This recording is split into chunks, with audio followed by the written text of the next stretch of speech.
And now we should be live. What is going on, everybody? Welcome to episode number 17 of You Can't Say That. It's me, Joy, and Sam here. It's the gang. The usual suspects. Yeah. We're back. Oh, there we go. Maybe. Yeah, we're live. We're good. Hey, y'all. Yeah, so welcome back. And we welcome ourselves back just as another opportunity to just kind of reflect on some of the conversations we had last week in class. Would be nice. Yeah, we talked about a couple of things last week, including the sociology of genetics as well as the evil within us. So if you're listening to this on, audio recording and you didn't watch class last week, I'd highly recommend for you to do so, so you know what we're talking about. But on Tuesday we talked about sociology of genetics. We talked about the first slide was, I think, really, really interesting. Here, I'll put it on screen for people here. But we showed how a lot of the evolutionary pictures that we see throughout history are whitewashed, really. And then we talked about how the fact that we look at another person, we're like, oh, you're so different from me and anyone else. And in fact, we're only, 0.01% different. Everything else is relative.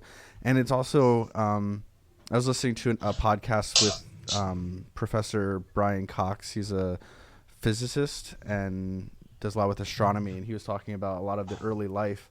And they talked about octopus, how an octopus would be different than us as humans. And we're like, they're so different. But when you look at us, we're actually practically all the same. And it's something that we overlook and don't really ever think about. It's easier to put people in boxes and such, which is interesting. Yeah, I think that number 0.01 is the percentage of our genes that's really kind of connected to the features that we can see and the observable differences and so on. And it's like it's a trick in a way that genetics plays on us. And it's crazy. That image that I use, that evolution image, that, what happens is, I think that the conversation in that is that almost invariably the most evolved person, when you see like this image of starting with apes and then, kind of moving along to Neanderthals and so on, Homo erectus and Homo sapien, and it always ends up with a white man. It's like, I don't know why, but if all you gotta do is Google images and evolution, and you will just see it's always some kind of a white man, and it's just so crazy that it's no wonder that black and brown people, particularly black people, are really suspect of evolution. It just feels like, or actually looks like, a racist, theory, ideology or racist, thought system. How could it not, right? It's just a way to explain that, because the one back is always some kind of a brown person or a black person, and it's like, well, of course, yeah, white people are more evolved. The implications are profound, actually, and nobody really talks about it. Mm-hmm. I rarely see anyone talking about that. Yeah, it supports the view, like the worldwide view, as people of color or Africans specifically, as just not being human at all or less than. And it's something that's literally, I think, is it our Constitution? The whole 2/3 of a human thing? It was there you go. Compromise. It wasn't in the Constitution, but yeah, it was definitely law for many, many years, yeah. Mm-hmm. And so the issue is, when you look at some of these images, black people, like sub-Saharan Africans, are actually sometimes in the images closer to the first image, which is always some kind of chimpanzee or something, right? As oftentimes closer to that, or at least halfway in between, just the way they draw the images, right? And I'm like, oh my God, no wonder I wouldn't trust in evolution either, it's just another form of white supremacist ideology. So then if you believe in, if you have some kind of Christian or Muslim or some kind of creationist type ideology with a singular God, well, naturally you would lean more toward that than to this kind of science. And it also goes It back comes to, up. it goes back to the conversation about how you see your religious entity. Like people in all parts of the world view their version of God as what they look like, and that was what the Italians did, and that's how a lot of European and American images of Jesus are all of a white dude, when in fact we know he was from the Middle East during a specific time, and we can guess what he looked like. Yeah. Man, so crazy. There was someone who brought up by the way, this class that we did on Tuesday, it's the one that I got in trouble for last semester. You remember that? That was the one where people, I don't know, somebody complained. Because I was a racist. That's why I kept saying that this semester. Like, lighten up, people. Lighten up, Francis, as they say. Because it's never black and brown people. It's rarely black and brown people that over the years have complained about me. It's always like, this is the snowflake phenomenon. It's almost always some white person who feels like they need to defend their black and brown colleagues. Or it's rare. I don't think I've ever had an LGBT student complain that I was really seriously complain that I was insensitive or whatever. It's always somebody who's an ally, right? And it's like, oh man, Or like, and oftentimes what that is someone who's new to the community, so they don't even know what the signals are, right? So like, same with race. Like you don't get what the signals are, so you don't get when certain things are said. It means one thing in one context and something else in another. It's like what you said not too long ago with like it's the same with whenever we talk about race issues and all the white people feel uncomfortable because we talk about how people have different skin tones, and they're like, we can't talk about that, and then the black people are like, but why?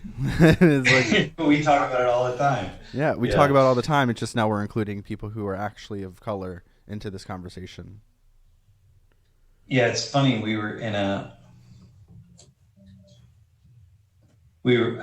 I did a discussion group on Wednesday, kind of a focus group type thing. And it was really interesting to sit down with 10 people in the class. And they were all white except one guy. Just turned out that way, in the group. Because the class is actually probably have less white people in the class than ever. But it was really interesting to hear them respond to that Tuesday's class. And they were all really uncomfortable. Just like, whoa. Like, I'm glad you didn't ask me to come up and talk about this stuff. They've all learned that if you talk about physiological differences, it just naturally implies that you're being racist. To notice them means you're being racist. It's just like, just everything, just block it all out and just pretend. Which goes to the level of absurdity, right? Like, no, I didn't even notice you were in a wheelchair. You know what I mean? Like, oh no, I didn't see that. Do you remember? Oh my God. Do you remember Sean from when I was in class? Yeah. Sean was actually in my discussion group. So those of you who weren't a part of my discussion group, so everyone, Sean was a guy who was taking Social 19 back in the fall of 2016. And he had a rare skin disease when he was a child, and actually had to get his arms and legs amputated. And he was like, Sam. You only have one arm, and on that arm he only had his forefinger and his thumb. That's all he had. Yep. And he had no legs, no arm, just forefinger and thumb on one. Yeah. And so you talked to him about, like, should I give you a handshake, or is it a fist bump? And it was these questions that I know I wouldn't have asked him, but you were like, we got to talk about it because this is important. Because what's going to happen if you meet this person in real life and they go to shake your hand? How are you going to respond? It's like a doctor who sees somebody who has a horrible skin disease, and it's just like they can't respond negatively because then that looks bad. So like we have Dude, to have these awkward conversations at the beginning of the onset of a relationship with these people, so that we know every time that we see them, because now every time I see him, we fist bump and then we have a conversation. And he's actually awesome, because he was the person in our class who would always bring up the things that I would ever think of. And so he was really insightful, and we were able to actually build a friendship from that. But anyway, these are conversations. He's a Trump guy. Hey, you know what? Remember the exercise I do? So the very first day of class, he came down to the front to ask a question after class, and he was talking to somebody, and it was very clear that he was really open talking about, you know, his disability. Yeah, it was one of those skin-eating type viruses that he had, that it just slowly, man, and they were lucky to stop it where they did. I mean, it's crazy, right? So so I said, hey, dude, I'm going to do something next class with you, okay? And he said, all right, what are we going to do? I said, just hold tight. You're going to enjoy it. He said, all right, I'm game for anything. I said, all right, man, you got it. And remember, I put 3 people in the back room, and I brought them up one by one. And I said, hey, I just want you to meet Sean. And Sean was sitting there, and I had him stand such that they had to reach out somehow, man. They had to fist bump. Like I just made him stand there in the awkwardness of not knowing, do they shake his hand? Do they do a fist bump? They do whatever. And one by one, they came out, and the last person reached out to shake his hand, man.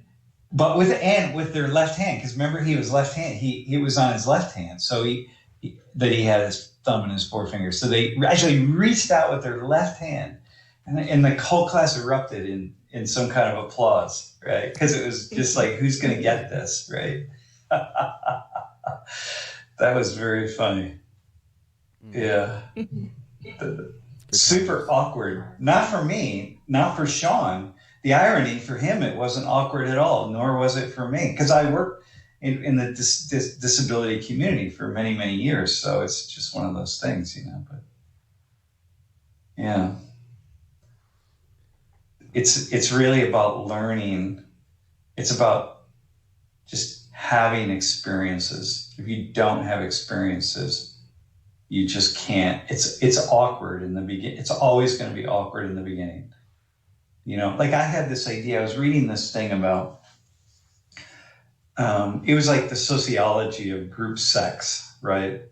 And I said, oh, okay, this is going to be interesting, right? Like, let me look at this, because talk about awkward, right? And so the idea is, well, the first couple times you're going to have group sex or a threesome or a foursome or whatever, something like that. It's going to be awkward, man. It can't not be, because unless the very first time you've ever had sex has been with multiple people, but it probably hasn't.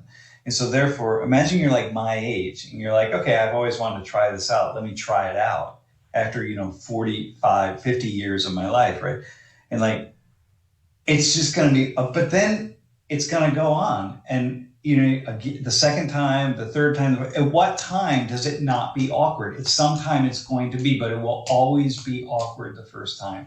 Just like interacting with somebody in a wheelchair. It will always be awkward the first time.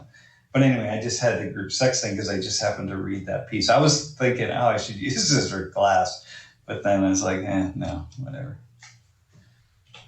Just responding to people's comments talking about 5G brought up the fact that most of the people who make the pictures of evolution are white. So like we said earlier, of course they're going to make it look white. And then it was interesting whenever there's an example of a black and white twin. So same parents, they were twins, but one was born with darker skin pigments, and we just want to see. It would be very sociologically to see how they are treated differently throughout their lives growing up, or if my thought just went back to Troy from years ago. He used to work at Wink, and he was a very light-skinned Hispanic, and so he would talk about his life being with a mother who was, I think she was Puerto Rican or something, and But his father was dark skinned. His father was dark skinned, and just hearing like the Yeah. conversations about how he grew up with these two cultures and how he's perceived by everyone else, and he's just like, listen, this is my life. I don't know what to do to tell you otherwise.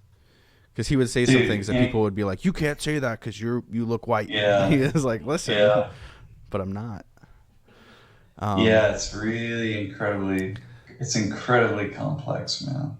And then somebody asked, what does it mean when someone from one race gets a disease known to other race? So like sickle cell anemia or something. I don't have any knowledge of this. They were just asking, like, what does that mean? Well, here's the thing. Let me say something about that because I think it's important. So it's not about one race or another, right? So this was the point of one of the points of the class on Tuesday. That there's no established number of racial groups, right? Like you have to imagine that you have to look at the planet without political borders. So you can't see where different countries are in Africa, between the US and the Americas, and the other countries in the Americas, right? Across Europe and Asia, you don't know where Europe ends and Asia begins. You're just looking at the physical geography, right?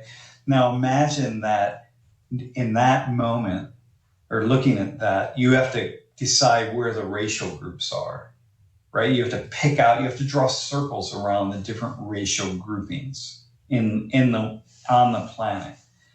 And you can't do that. Right? There's just no way you could ever draw lines around where one race begins and another one ends. And so when you have something like sickle cell or something, right? It's not about could one race give that to another race, right? And I used to actually know a fair amount about sickle cell, and I don't right now. Like my mind, I can't reach into that folder, so I can't speak more deeply about it. But it's not about one race giving it to another. It's about, the propensity of particular people with certain genetic admixtures, having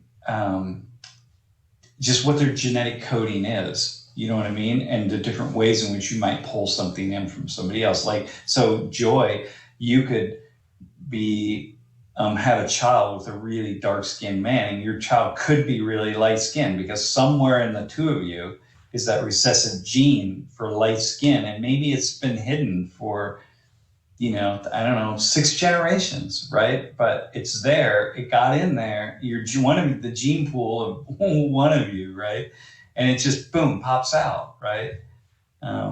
So like, yeah, whatever. I don't know if I probably just said shit that was much more complicated than it needed to be, but that idea of not being able to identify particular racial groups is really key.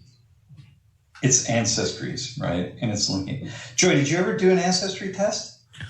No, it's funny. Last Christmas, so I spent Christmas with my friend's family in Maryland, and I think his mom and stepdad got everyone, I think it was the 23andMe one. But no, they had asked me if I ever done it. The answer was no. It's still no. I wonder if they actually done it, what their outcomes were. But no, I have not. Do you have any, do you have any white in your family? Any white ancestors? I mean, I have not directly within me that I know of. I have some biracial cousins, but obviously who got together for them isn't passed down to me. As far as I know. Wait, are they biological cousins or through marriage? Like they're biological, like they're my uncle's children. So the mother of his kids were white. Oh, I got you. Okay. Hey, Aunt Patty. But as far as I know, with every conversation that I had with my grandmother, none that she recalled, because I would ask her about our family. We do have a family reunion every other year, back for as far as we can trace back to where our family is from in Plymouth, North Carolina.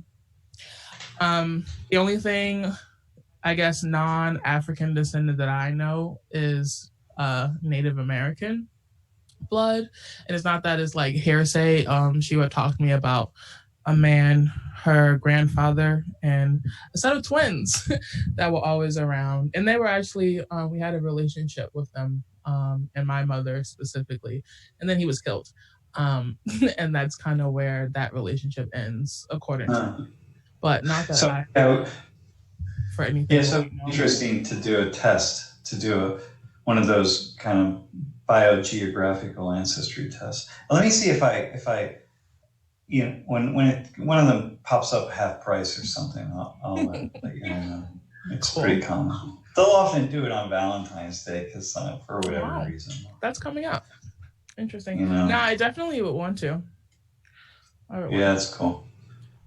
I was into ancestry.com when that was a thing. It's not so much more of like 23andMe when it comes to the geographical things, more so like these records. No, the ancestry.com though has a similar test. So I've done them both, and for me they're very similar, but they use different markers, and so different some stuff over. Mostly it just gives me a very similar picture, but a little bit's different. Yeah. What do you know about yourself? Is there any non-white in you? Dude, so I'm 1% black. Was that a serious comment? You said that on Thursday, I think, or yesterday. Yeah. Might be like 1.1%, but then also like 0.7%. And this is a new thing, so they've really refined the test. And so like East Asian, so somewhere in like Turkey or somewhere. Or West Asian, pardon me. And so, I don't, or like North Africa, West Asia, like somewhere around there. It's really, they haven't been able to like pinpoint it. Otherwise, British, Irish, French, German, so standard dude. A little bit of this, a little bit of that. Yeah. There was a question on the stream. Do Italians count as Latino? Because Italians were the creators of the Latin language, and that was their hypothesis. Yeah. Question. No, or the idea of the Latino. I forget the origin of that, but it wasn't about. It directly connected to the Latin language. It's Latin America. It comes from Latin America, and how do we first start talking about? God, that's so fascinating. My background, my academic background is Latin American studies, right? That's like my specialty area. I'm a Latin Americanist, and now I'm like forgetting also like the origin of when we started saying Latino Americanos, because it was originally we were saying it it's the Spanish and the Portuguese, right? And why they started saying that. But in any case, no, Italians are not considered to be. But many, we're speaking of this race thing, many Italians have African blood, lots of African blood. In fact, it's not chance that, oftentimes people will have Italian ancestors from Southern Italy in particular, who can be really dark skinned. And so we see that in doing ancestry testing, that people who say, I'm from Italy, will see a lot of sub-Saharan African, higher percentages in them, so. What do you think of the phrase, I don't see race? And how would you respond to somebody who says that? Well, you may not see race.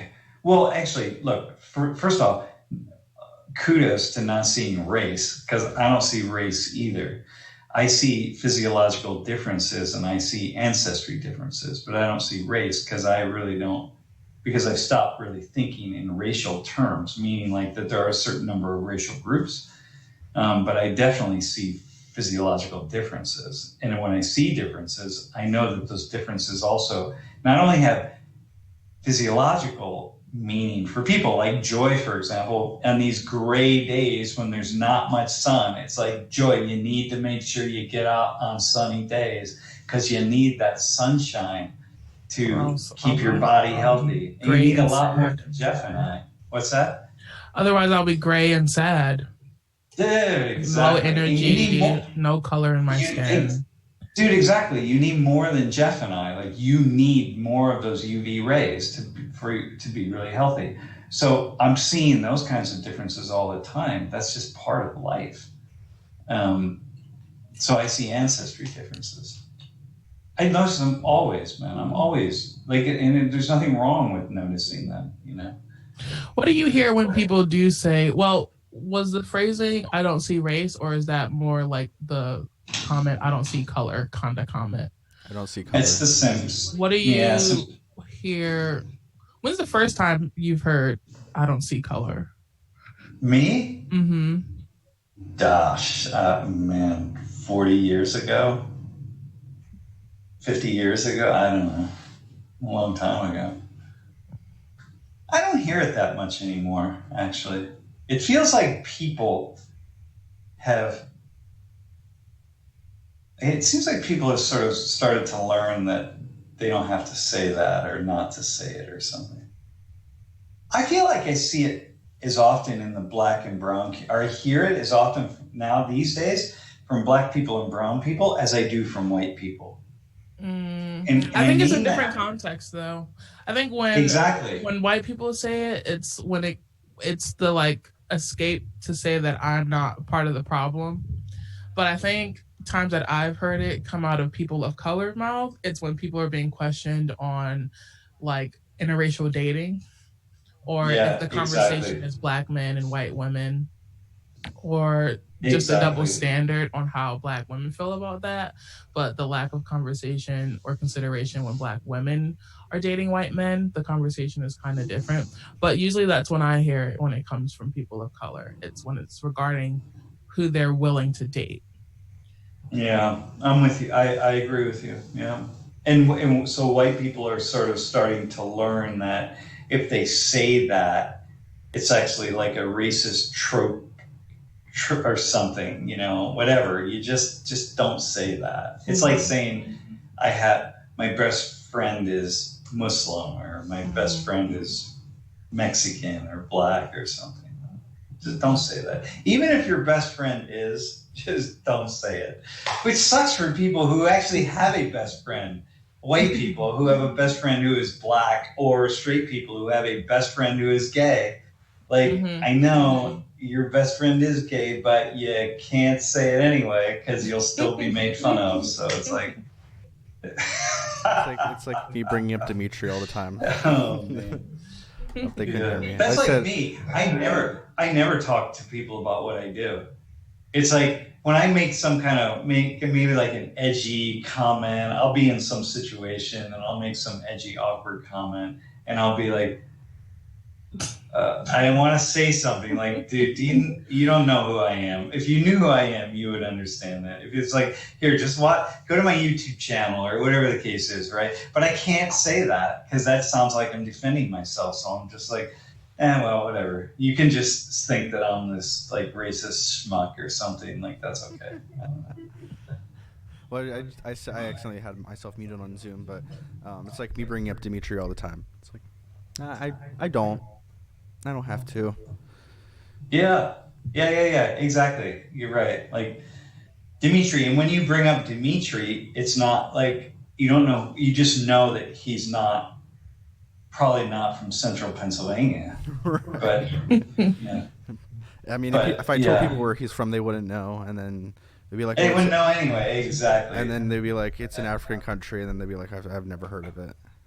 It's insane to me whenever I think of the size of Africa and how large it really is, because we look at our maps and it looks fine. It's a sizable continent, but we don't think of the size of it, and how the DRC is completely different than Mauritius, which is completely different than Madagascar, which is completely different than Egypt. And Egypt isn't even seen as an African country in most cases. And it's even bigger than we imagine, like the actual real size of Africa. If you look at the maps as they really would be. By the way, dude, Mauritius, you could ask, by the way, that's where Dimitri is from. African Americans don't even know. Dude, many Africans don't even know where Mauritius is. They haven't even heard of it. They have no idea. And so, like, okay, whatever. So there's no sense in saying it. So where is it? I have it. Think of Madagascar. It's an island off of Madagascar? Yeah, hold on. So I'm showing it to the stream right now. I hope everything's still going through fine. Dang, how did Dimitri get over here? It's in the middle of nowhere. It's right here off the coast of Madagascar. It's a tiny, tiny little country. It actually has one of the largest internet ports or nodes in Africa, and also has the best airport in Africa, according to Dimitri. According to Dimitri. Dude, So, come on. I don't know how real that is, but I trust him. He's never been to Cape Town, evidently. But Wow. Yeah. Well, shoot. When's the last time you've been? Because you might want to take a trip, because Homeland might be underwater in a couple years. dude, he was just there like less than a year ago. I still have to get there though. You might hurry up. Flicking flag. Lori and I are flying. We're going to Korea in May, and we're flying through Ethiopia. Oh, are you doing something with MK? Yeah. Nice. Hey, unless it happens, it could, like, Korea might just get shut down, in which case it's not gonna. But we were gonna fly through Togo, have a stopover in Togo for some reason, and I'm just like, well, so I've been to Ethiopia. It's Ethiopia is its own world, right? But yeah, I thought that'll be interesting. Stop over in Togo. Yeah. I wonder how many flights come in and out every day. I'm just going back because I saw the town that Dimitri's from, and the just the size of it's fairly small. The country itself is really small, but I remember I was on a cruise with my family a couple of years ago, and our waitress was from Mauritius, and we asked her what town, and she said Flickenflack, which is where he's from. Flickenflack is is the name. That's not real. But my parents were like, "Oh, do you know these people?" And it was that same thing of like, "Oh, if you're from this area, you must know these people." And it's like, nah. Yeah, but it's so small. Did she know them? Did she? Can you tell the last name? You gotta ask what the last name is. No, we were like, "Do you know?" And then we said their last name. Wait, Flick and Flack? Yeah. Hold on, let me see if I can screen share. That was awesome, man. Imagine that you could That say sounds like Australian candy. Yeah, right here. Flick and Flack. And look how small it is. Oh, come on! How did the waitress not Is that know? all of Flick and Flack? That's all of Flick and Flag. Flick and Flack is 2 miles long. But it's also like the country is like maybe 1 million people. It's really small. I want to go so freaking bad. Wow. Let's see if I can. You know what? I'd probably like it there. Look at that. Dude, I gotta get there. No kidding. Wow. And I wonder how we were talking about people in like South Italy and how they're seen. Some of them can be really dark skinned. I wonder how their culture is around it. With specifically speaking, I know a lot of people in Asian countries don't like to have darker skin tones because it means that they're poor. I wonder how similarly that is with people in like South Italy. Yeah, my guess is, yeah, I don't know actually. I think it probably goes multiple directions. Right. Some people are proud of it and other people aren't. Yeah. The map is false, yes, because I was using Google Maps, which is flat. Sorry, it's a comment. Yeah. Dude, it's so crazy, man. So what else is someone asking on the stream that we can respond to? There's some argument happening, and I'm not exactly sure what it is. It's too many comments to keep up with.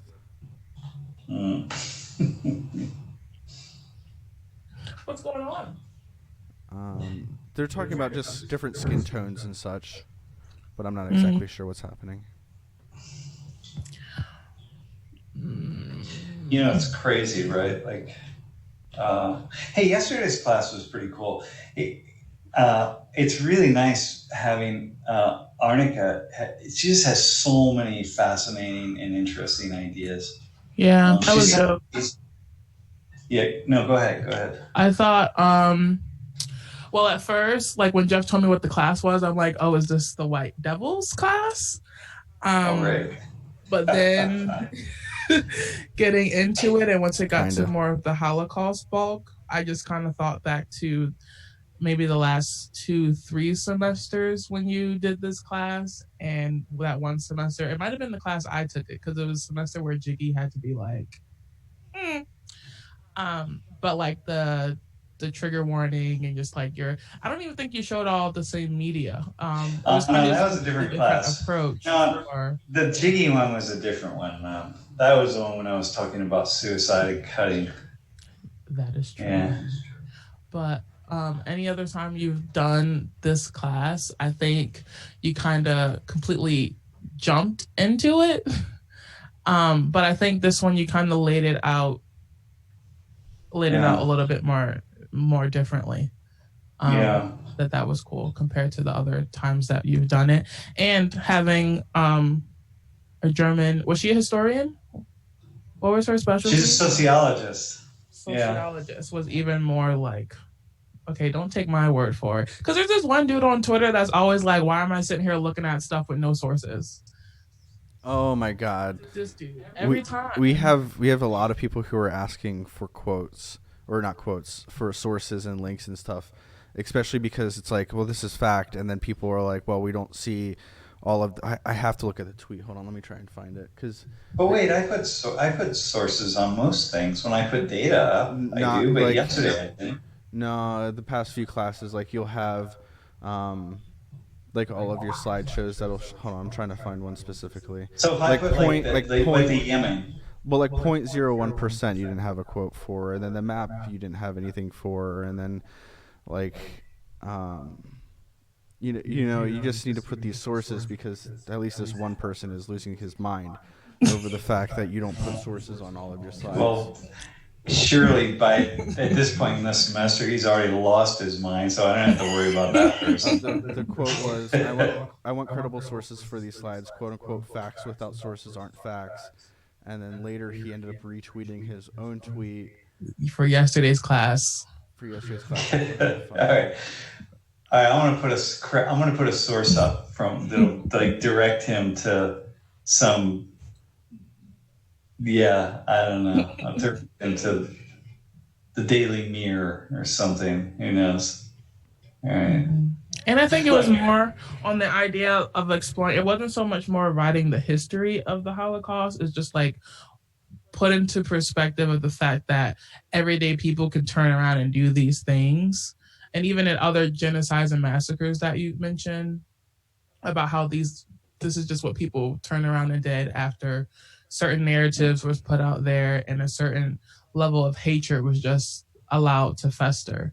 And you think that, and now and today, a lot of these things that are pretty much in plain sight, really, for these type of hatreds towards whatever groups are very alive today.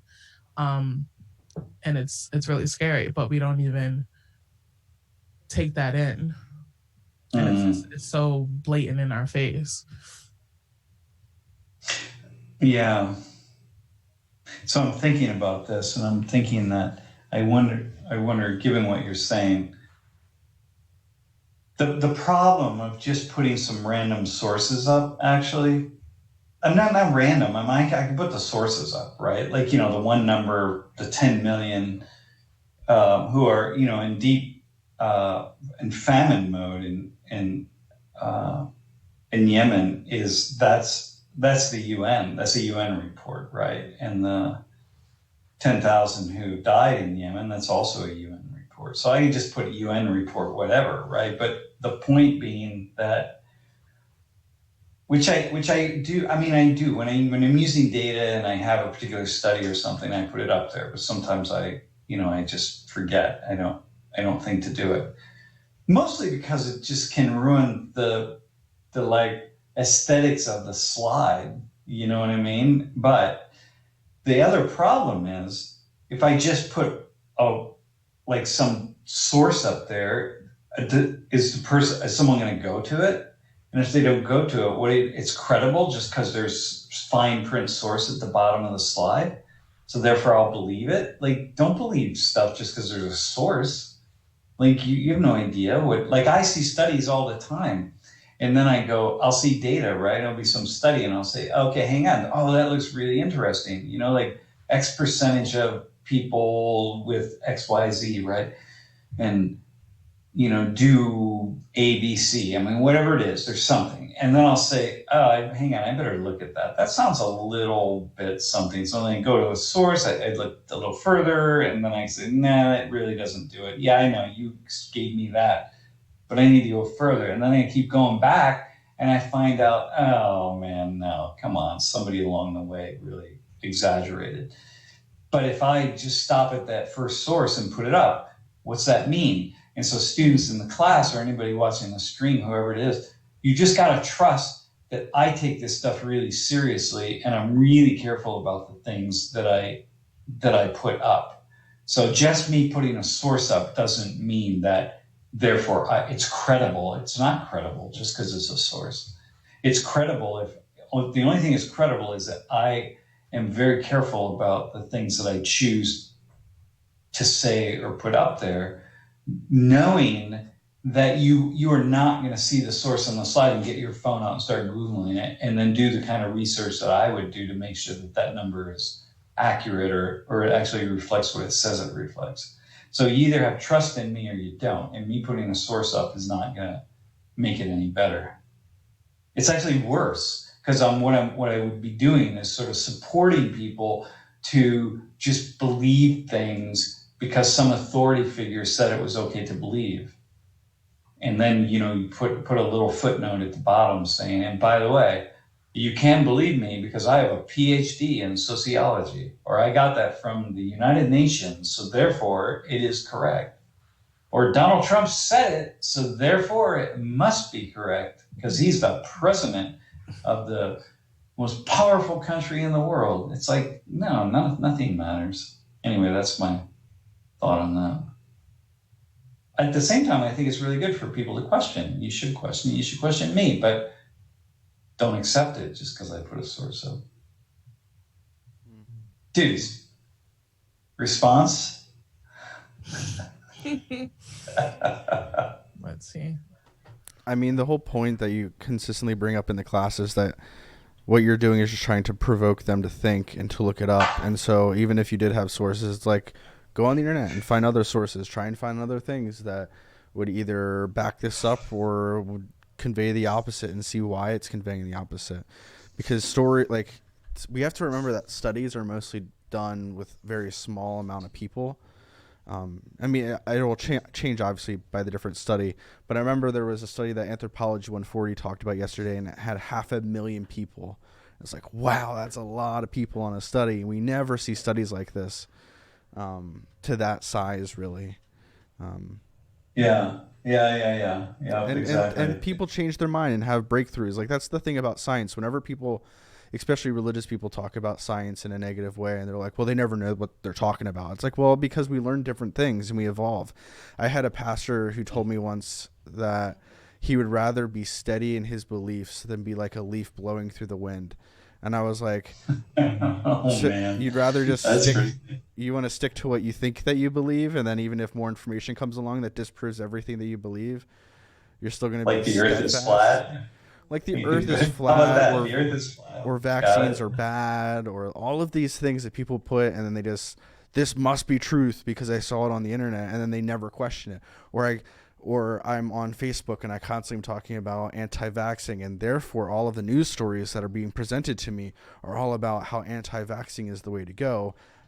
And we wonder why we always are in these little tiny bubbles. and I do it all the time too. I try to consistently be friends with people who disagree with me, so that I always see what they're seeing, and then I can try and make up my mind, because every truth is always going to be in the middle. Yeah. Well, no, hang on. Let me say that a slightly different way. Like, not with what I just said, not every single truth, because then obviously there are going to be truths that are just self-evident. But stating that is stating what I just said. Everything is in the middle. No, but here's how I would say that. Not that everything's in the middle. It's just like whatever you truth or vision you have here, if you go out in any direction from that, you will find factors and forces that influence it. So it's not that it's wherever it is on a like a spectrum, right? There's an equal number of things that are affecting it. So if you imagine like this, let me just make it like super simplistic, right? Like evolution and creationism. So between these two, there's all sorts of things. Wherever you go on that, there's an equal number of things that branch out in every direction, or factors impinging upon it. So it's in the middle of its own reality. Hey, but I was thinking like that Myanmar number, the 700,000, when I went back to that, I had written that down. And when I went back to that yesterday or a couple days ago, I said, I wasn't certain what that even stood for, 700,000, but I knew I got it somewhere. You know what I mean? But I didn't know what it meant. Like, what's 700,000? What's that again? So I just put in a search bar, Myanmar refugees or Muslims and 700,000. And then boom, popped up all sorts of things. And I went, that's where the number is. So whoever wants to know my data, all you got to do is just put a couple things into a search, or wants to know sources, just put a couple things in the search bar and find it for yourself. You don't have to rely on me. Age of information. Dude. Yeah. Well, that's literally what I do. I think I did that yesterday. Someone asked me something. Or, we were talking about my hairs and jojoba oil and like how it's spelled and how it's pronounced. And anytime someone asks me a question, I just like, well, let me ask Google. It's the age of information. And then you just find the answer right there in your phone. Wait, how is it? It's pronounced jojoba oil? Yeah, but it's, Jojo. Yeah, but it's jojoba. I was saying, like, as a kid, I didn't know. I knew it was never jojoba, but in my mind, I would always interchange jojoba or jojoba. Yeah. or jojoba. And then we looked it up and we learned that it's haha. Dude, and do you know where it's from? Nope. Or like what it's made out of, I think was another question. But I didn't ask Google for all of that. Simonsia chinesis plant, native to southern Arizona and northwestern Mexico. There you go. It does wonder for hair and skin. Yeah. Well, there you go, my friend. Well, that explains it then, because it's coming from south of the border, so it's jojoba. Yeah. Right. Mm-hmm. Yeah. Language. Got you, man. Oh, there, I learned something. That's pretty cool. With my phone right here, all the information that I need right here in this phone. That's awesome. Thanks, pal. So there's a continued conversation that's happening on the stream about people whose parents are of the same race producing a child that looks very different than them, and the thought or belief that some people might have, and I've heard this before, is that, well, and it goes back to the old thinking that for some reason people in the African American community are more likely to have different fathers, but dependent on their families. But I would have to say that it's not like with your genetics, it's like, all right, so this parent is 75% dark skinned and this parent's 50, so now we're going to get you in the middle. It doesn't work like that. It can be extremely, we just don't know enough about that. How those decisions are made obviously out of our control. It's like my dad is the person on the beach who wears 1,000 FPS and will still get sunburnt, but yet me and my mom and my sister can go out in the sun with 15 on and get really, really dark, but we won't burn. And it's like, okay, so I definitely pull my skin tone from my mom and her father's side because I can see how, darker skin that side of the family is. But it doesn't mean that like everyone, like if my parents had more kids, some of them could have been more light skinned. Yeah, exactly. Just like your dad. Exactly. Yeah. And some could be even darker than your mom. Look, the other side is that idea that people in the African American community are more likely or so often have different fathers. That's a sociological. That's not the case. Like, first off, it's like the problem with these kinds of things is it's just immensely nuanced, right? First off, it's only very recent that we start seeing the breakdown of the Black family. So it's very recent. And so that's what you got to start right there. And the breakdown of the Black family in the United States, we can actually trace it to the breakdown or the imposition of various policies that were imposed by the government and so on, right? Mm-hmm. So it's not like this idea that Black men are out just having wild sex. It's like, well, yes, some are, but they are also in the white community. The same thing is happening. When you take two communities that are sort of equal in their sociological structure, it's a similar process happening with some people, but it's just not. People just overlook the Black community in the United States that is just immensely stable, boringly middle class. Like, oh my God, it's just this idea that what we see a certain thing. It's just like police, right? When you watch the show Cops, you think this is like what the police do all the time. It's like, actually, it's probably pretty boring to be a cop. Mostly you're not doing a lot most of the time. And then you have these moments, right? It's sort of like my life. My life's actually pretty boring, but twice a week I stand up in 100 Thomas and I do this stuff, but that's like 2.5 hours a week. The rest of my life is sitting behind a computer. Yeah. So.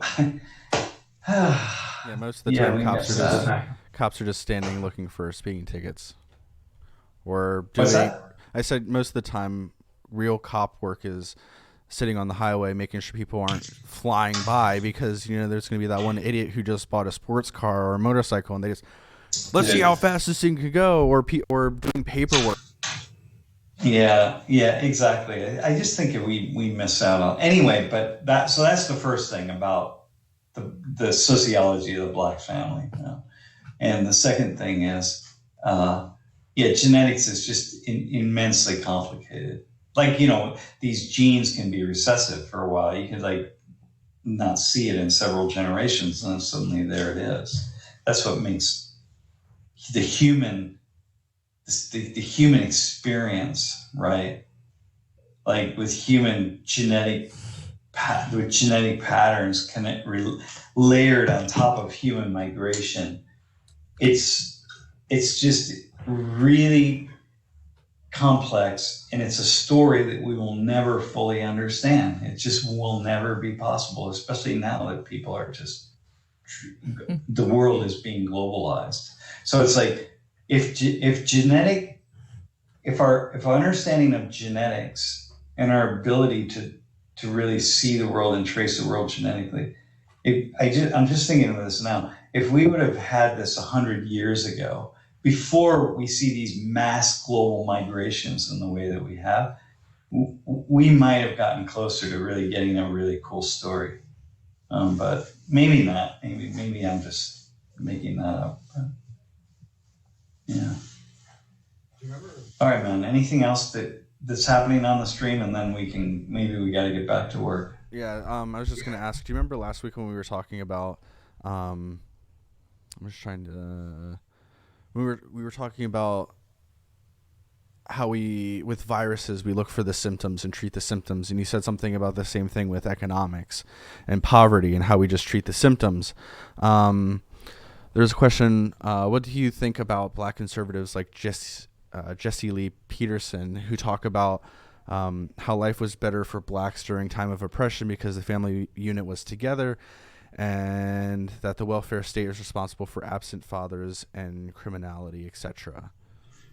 So it's not right. So what made life better, what that made things more stable in parts of the Black community, right? Parts of the Black community. This is really important, right? Because what happens is the Black community is like any other community. It's not this sort of singular entity. Like, so when you talk about the white community, well, first off, you talk about wealthy white people, the upper middle class, the middle class, the working class, poor, like the poor working class white community has just been devastated by policies, right? So it's the same is true in the Black community. So like even to say that, you have to be much more nuanced, right? Because the policies of the kind of what would be like the liberal nanny state policies of, like the welfare state policies, imposed and starting in the late 60s and 70s.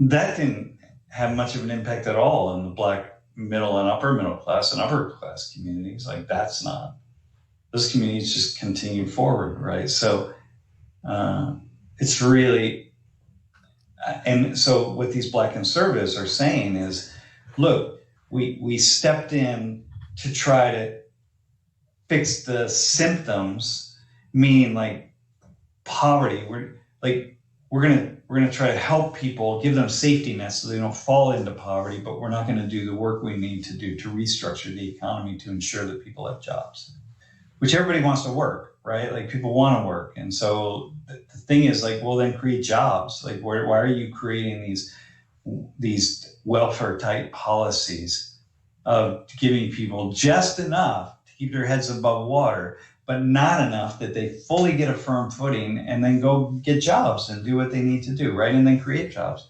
So it's similar to the welfare policies that we impose on big banks and big corporations, that we keep bailing them out.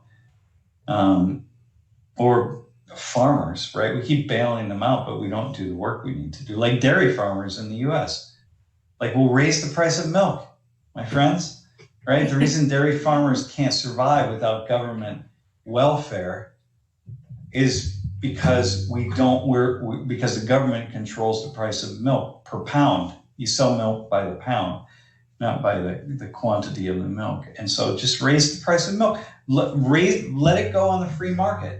And then the price of milk will rise to the place where farmers will be able to make a profit and then start to compete with one another. But it doesn't do that. So anyway, that's what I think about that. No, instead of I support these Black conservatives who are saying that are the same as some of them are very thoughtful, just like white or any other conservatives or anybody who's being very thoughtful about critiquing those policies. And some are just making like really dumb arguments because they're just making it fast and furious and so on. But yeah, the welfare policies are inherently problematic.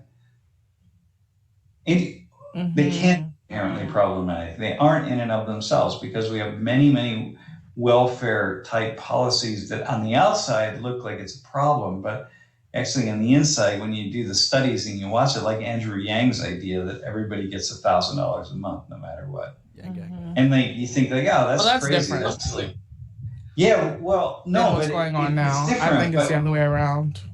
It looks nice on the outside, but actually what's behind it, the effect is not. It's doing what it's meant, but no. Well, yeah, but it's different than Bernie Sanders saying that college will be free for everybody. It's like, well, it's not going to be free for everybody, so we're going to pay for it. But even with this Andrew Yang idea, but the idea is when we study that, these sort of micro systems, the implications of that, it's actually kind of fascinating, It's a lot to be said. Especially for the fact that he wants to. I can really hear my echo. 1 second. Especially with the fact that he wants to bring that extra money in. It's about what, like 1 to 3 trillion or something dollars, to give everyone $1,000 a month. It's coming through the taxes of the technological companies, which is important to note because of the fact that he's one of the only politicians that I've seen, and obviously I'm biased because I work in technology, but technology is going to be, especially with the advancements of Internet of Things and our change to IPv6 and all of these things, it's just like all these technological companies that are making so much money that aren't paying their taxes because they're going through the first few years of actually having profit. It's just like we need to be able to tax these companies because that information is they're using our information. We should get paid for it, and that's his idea behind it. And then I wonder how it would change everyone to be able to afford, $1,000, a little extra, so that like $500 more I can pay back my student loans, and then that extra $500 I can put into my savings account rather than just going month to month, paycheck to paycheck. Maybe getting a second job. This would allow more people, hopefully, to be able to do. In the best case scenario, my question would then be, how would it actually play out? How much would it change the amount of, because obviously if these technology companies like Amazon are getting taxed by a lot, they're going to increase the price of their product. So, or landlords, for instance. So there needs to be more legislation and power, which me as a libertarian is just like, I don't want more legislation, but I also don't want my apartment complex landlords to raise my rent because they are like, oh, he has an extra $1,000 a month. Guess what? We have an extra $1,000 a month per apartment, and it's just like I don't want that. No, this is where this is where it's. And then you gotta say like, okay, well, let's do some research on human behavior, right? Which we have lots of it. If people have extra money, what are they likely to do with it? Like to spend it or save it and invest it. And so we know that that even poor people, if they have a little extra money, like what are they likely to do? Well, how poor? And then we study like these different populations. And my recollection, although again, people are, the problem is there are like experts, there are people out there, this is all they study. So I don't really want to say anything, but I think what have been reading is that almost everyone has a certain inclination to save. I mean, it's sort of an equal percentage of all income brackets. Some just spend like crazy because they have it. That's like my brother, man. You give him $1, it's gone tomorrow. Mm-hmm. Tomorrow? Today. Cherry Pepsi is going to be $1. It's gone yesterday. We would go to the candy store. My parents would give us, like 50 cents back in the day, or a quarter, let's say, because you could buy a lot of candy for a quarter. And I would maybe spend a nickel, and I put the 20 cents in my pocket and take it home, put it in my bank account. My brother would be gone. And then I would have my piece of candy, and I would just hold on to it. And my brother's candy, we wouldn't even be out of the store, and he'd bought 25 cents worth of candy, and he ate it already. And I would, later in the day, I'd still have my piece, and he'd be asking me for it. Like, come on, man, let me have some of your candy. I'm like, no, man. We're asking you for your extra money to buy more. Dude, yeah, exactly. Yeah, I've always been like that, man. I'm like it today. When I was in high school, I used to listen to a lot of Dave Ramsey, and he always just talked about the simple ways of saving money. And I know it's true, but also like, if I want to get a supersized meal, I'm just going to do it. But I know that I shouldn't because it's going to save me that 50 cents, and that 50 cents in 10 years is going to be X amount of money. And dude, my CPA father would be very proud of me right now, but that's just how I view things. It's not how I act. Yeah, well, yeah. I remember when my first year of working, you were like, dude, you got to stop going out and eating lunch every day. Like, you'll save so much money just making the same sandwiches. And I know, but I don't know how you have the same sandwich every single day for lunch, and I don't know how you do well, it. Lori does that. Lori makes banana bread Every day we put peanut butter on it and it's done. And I've been eating peanut butter my whole life. I go in high school, wherever. I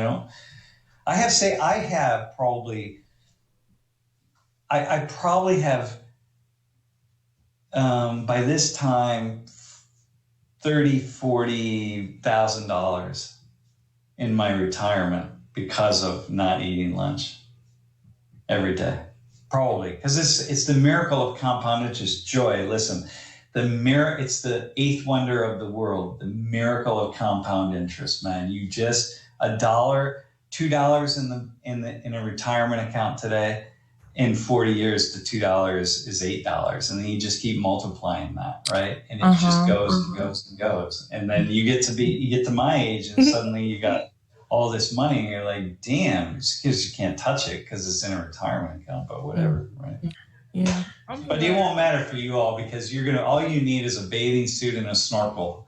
Because we'll be underwater, so. Yeah, I'm familiar. I took math 34. Sam said the same thing to me maybe a couple years ago. Like, why don't you just buy your lunch or eat your own lunch instead of spending every day? No, you go. Don't you live right behind Giant, right? I do. Get the bread, peanut butter, whatever you need. Make sandwiches every day, and you bring it in. That's just life. How many pounds of peanut butter have you eaten in your life? Tons, a lot. For sure. Or rice and beans. You get Goya beans. You get a can of Goya beans. Seasoned Goya. You get some rice. Right there. That's $1. And $1.20 is a meal. For an awesome meal. For a day, your evening meal, and then your lunch for the next day. Right there. It sounds so much like a college student. All you need is 10 things of ramen, and you're set for the next 15 days. Well, no, ramen sucks. Ramen doesn't have anything. My ramen is mac and cheese. I hate ramen. I just can't take it. Mac and cheese. And all right, listen. Only craft. I gotta get back to work. My closing thought would be to respond to someone's question. Sorry if I butchered the pronunciation. Is it Kanya? Flybug? I don't hear myself. In the chat, asked me how long I've been natural. I've been natural. I started transitioning in 10th grade, which would have been 2014 to 15 for me, I think. What's that? Okay, 6 years now. I did a year of transitioning. I still don't know if I'm being hurt or not. Cut half my hair off because I was afraid to do the big chop because I thought I looked like a boy because I already did look like a boy. And then cut the second half after it grew out some more. Now here we are. It looks really small today, but I have a big head. Hey man, I have a question for you. So is it common for Black women who go natural to call it transitioning, or is that just you using that term? Well, because that's literally so like there's transitioning and then there's the big chop that I mentioned. The big chop would be where you cut all your hair off, your dead hair, your processed hair, your treated hair off at once and have it grow out. I let it grow out. I cut half of it. I literally had a bob.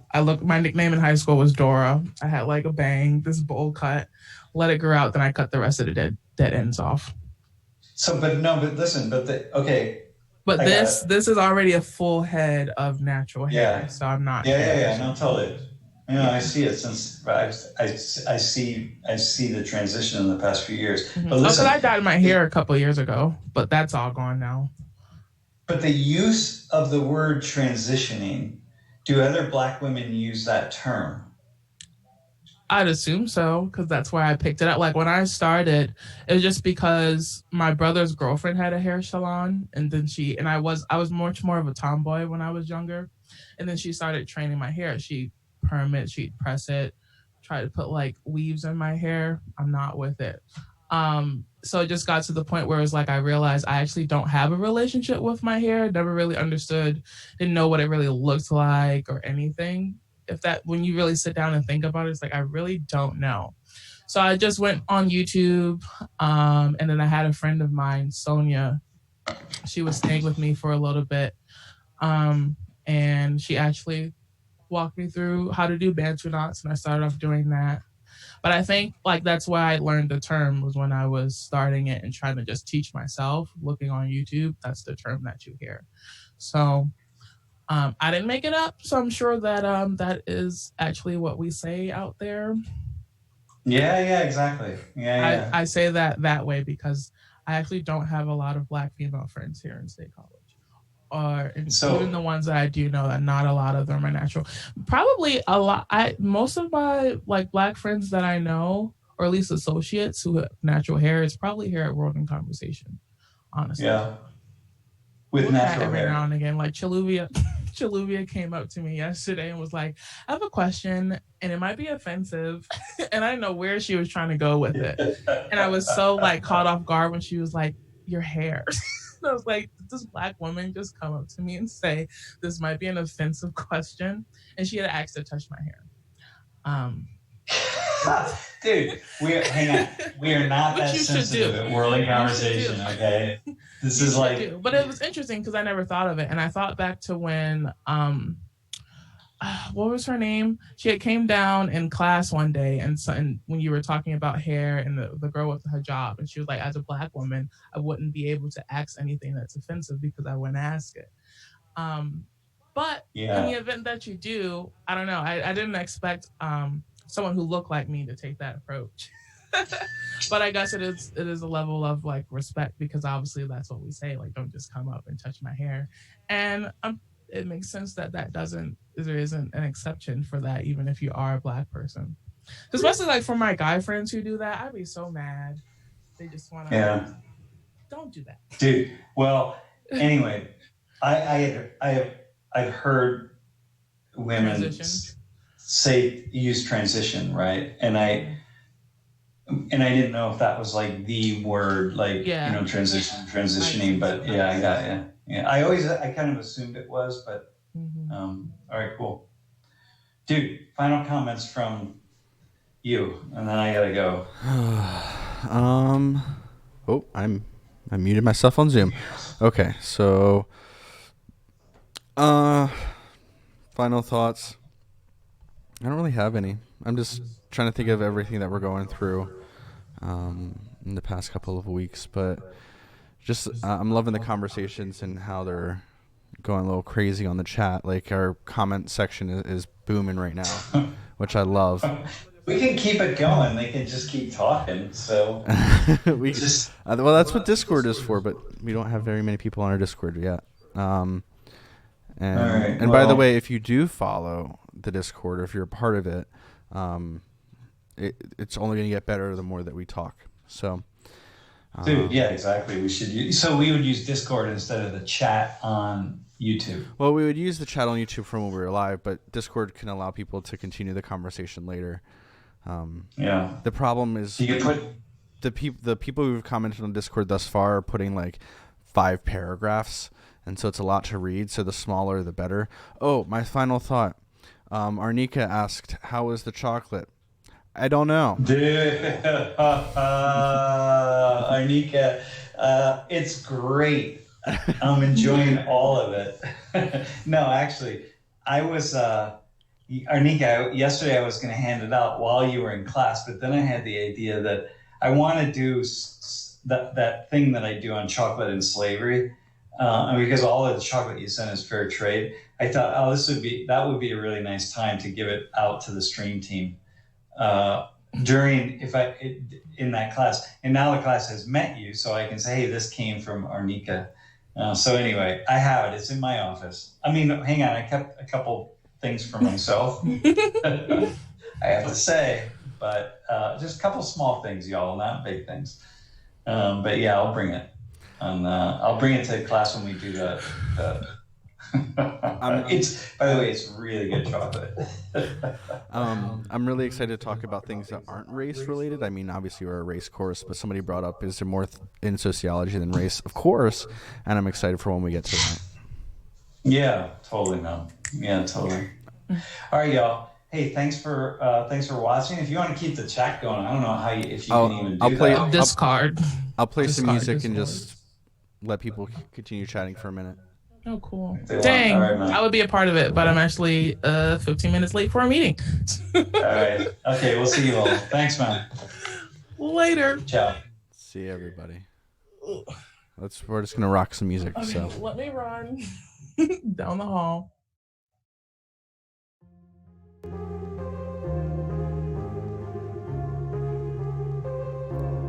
all of the things we're gonna be. Oh my god! All the stuff we're gonna be listening to is it's free on YouTube. So I'll just keep playing some music for a little bit, and in about 5 to 10 minutes. Oh, they can't see you at all. They can't see you a little. I'll play music for the next 2 or 3 minutes, and then we'll leave off. We'll be back on Tuesday. Thanks everybody for watching. I gotta pee. I can't. Let's pull up a YouTube shot here. And there we go. You what? Slide politics. Of course you did. I expertly did that with the whole Jesse Lee Peterson. All right, back to music.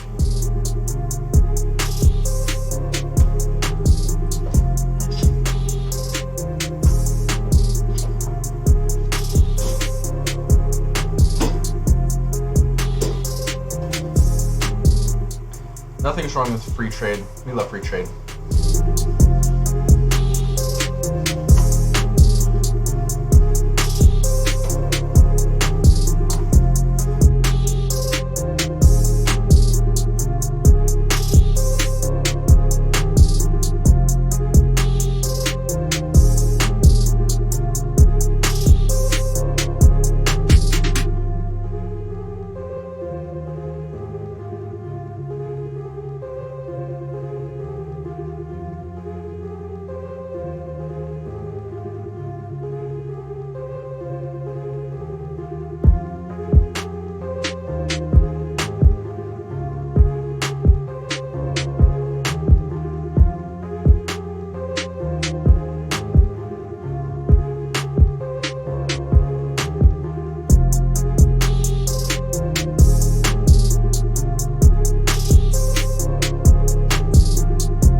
If anyone's still listening, this picture I took, oh my gosh, I'm super quiet.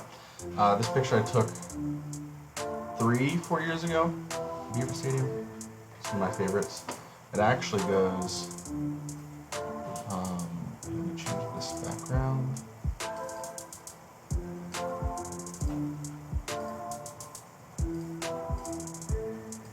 So it actually goes from here. This is my first major screen, and then it goes to this screen. So it's, and then third. Where am I at here? So then my third screen is actually this, and it's awkward because this is on a giant TV in my office, and it's just a random woman who was sitting there when I took a picture. But I swear, it's a panorama, same picture the whole way around. All right, song's over. We'll leave this. Have a good one. Great weekend, everybody. Catch you soon.